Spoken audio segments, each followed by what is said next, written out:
1 2 3।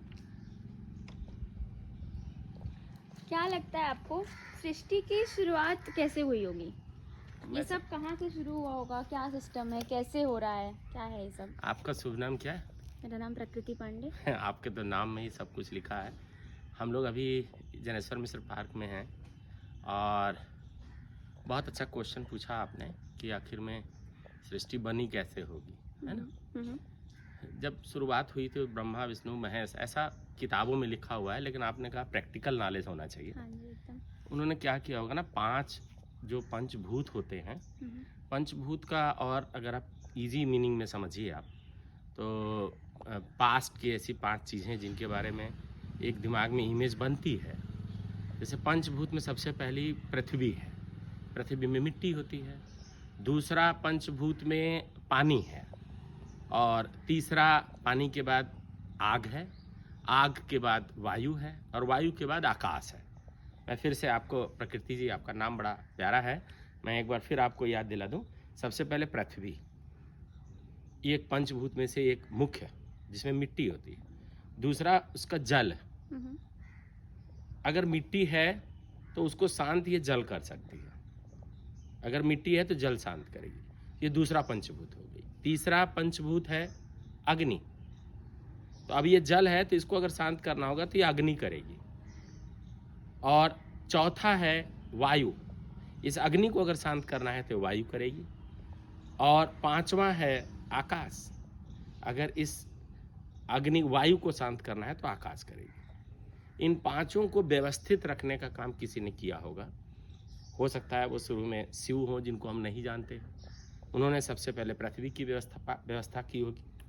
उस पृथ्वी को व्यवस्थित करने के लिए उसमें पानी जरूर चाहिए, तो वो पानी अगर नहीं रहेगा तो पृथ्वी की मिट्टी किसी काम लायक नहीं है। तो यदि पृथ्वी को शांत करना है तो पानी से शांत किया गया होगा। इसी तरीके से पानी को शांत करने के लिए जरूरत पड़ती होगी आग की। आग ऐसी चीज़ है जो पानी को शांत कर सकता है, और आग को शांत करने के लिए वायु की, और वायु को शांत करने के लिए बहुत बड़े आकाश की। इन पांचों को व्यवस्था, पहली बार व्यवस्था जो की गई होगी, किसी ने किया हो।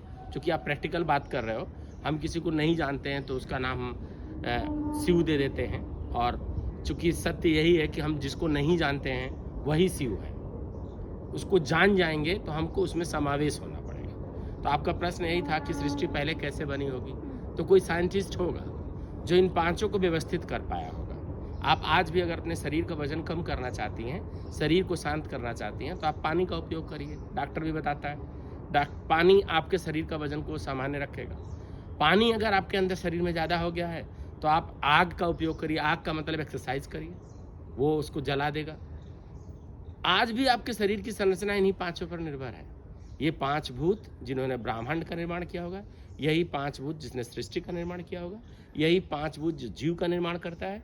ये 5 भूत को कैद करके रख पाना संभव नहीं है, इसीलिए जीवन, जीव इन पांचों के होने से है, और इन पांचों का फिर से विलय हो जाना ही जीवन का अंत है।